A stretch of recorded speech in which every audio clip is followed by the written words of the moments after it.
இன்னைக்கு இந்த வீடியோல சொற்பொருள் தருக அப்படின்றத எப்படி படிக்கணும் அப்படின்றதான் பார்க்க போறோம்.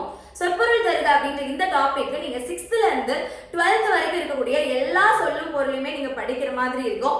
அப்படி படிச்சீங்கன்னா நீங்க இந்த क्वेश्चन கரெக்ட்டா அட்டெண்ட் பண்ணிட முடியும். சோ இத ஈஸியா நம்ம அந்த 6th 7th 8th நம்ம போடுற வீடியோஸ் நீங்க ரெகுலரா பார்த்தாலே நீங்க அதை கண்டிப்பா ஈஸியா அட்டெண்ட் பண்ணிடலாம். என்ன மாதிரிலாம் क्वेश्चन கேட்கலாம்னா ஒரு வார்த்தை கொடுத்து அதோட பொருள் கேட்கலாம், இல்ல அந்த வார்த்தை கொடுத்து அதோட எதிர்ச்சொல் கேட்கலாம். அந்த வகையில நம்மளுக்கு இப்போ TNPSC Group 4 2024ல ஒரு क्वेश्चन கேட்டிருந்தாங்க. நனந்தலை உலகம் அப்படின்றது கேட்டிருந்தாங்க. எங்கேயோ படிச்ச மாதிரி இருக்கே அப்படின்னு பாக்குறப்போ முல்லைப்பாட்டுல நம்ம படிச்சிருக்கோம் சரியா. சோ அந்த தாம்பு கயிறுல மாடு கட்டி வச்சிருந்தாங்க, அந்த விரிச்சி கேட்கறது அப்படின்லாம் படிப்போம் இல்லையா. அதுல கேட்டிருந்தாங்க. சோ நனந்தலை உலகம் அப்படின்னா அகன்ற உலகம் அப்படின்றது அர்த்தம். சோ ஒவ்வொரு செய்யுள் படிக்கும் போது அதோட பொருள் படிச்சீங்கனாலே நீங்க எவ்வளோதையும் நீங்க படிக்க தேவையில்ல. செய்யுள் பொருள் புரிஞ்சுட்டா இது ஈஸியா எழுதலாம். பிடிச்சிருந்ததுன்னா லைக் பண்ணி ஷேர் பண்ணுங்க.